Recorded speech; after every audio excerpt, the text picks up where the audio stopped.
Severe tropical storm Kristine has already triggered massive flooding in the Bicol region yesterday. Floodwaters turned streets into raging rivers and villages into lakes. Gio Robles has that report.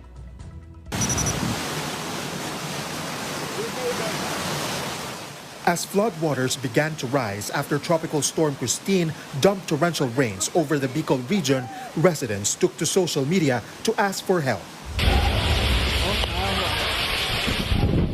Many were stranded on rooftops or on any high ground they could find.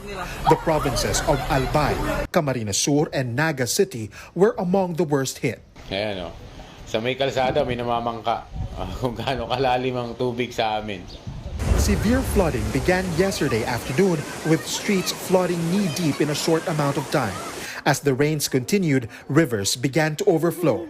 Floods suddenly reached waist, then chest-deep. And finally, the surging water swept away cars and even entire homes. Entire villages turned into lakes. The extent of the flooding and the number of residents who needed rescue raised alarms in affected provinces. And as night came, the situation in Naga City became critical. Roads were submerged in chest-deep water.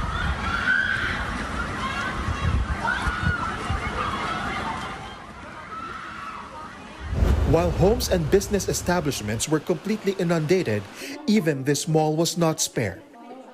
Former Vice President Leni Robredo led calls for help, asking for boats, as the city's rescue trucks were rendered useless due to the floods.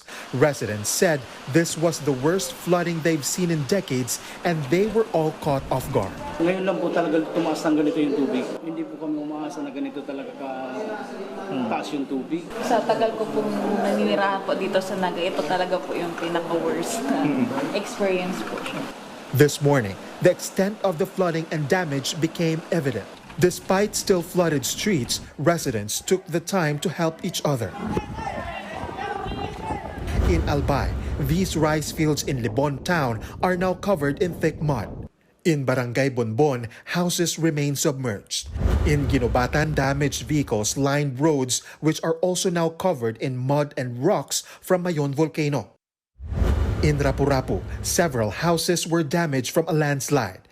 Houses in Pulangi were also damaged by mud flows. An initial report from Police Regional Office Bicol set the casualties with 3 dead and 6 injured. For News 5, Gio Robles, One News.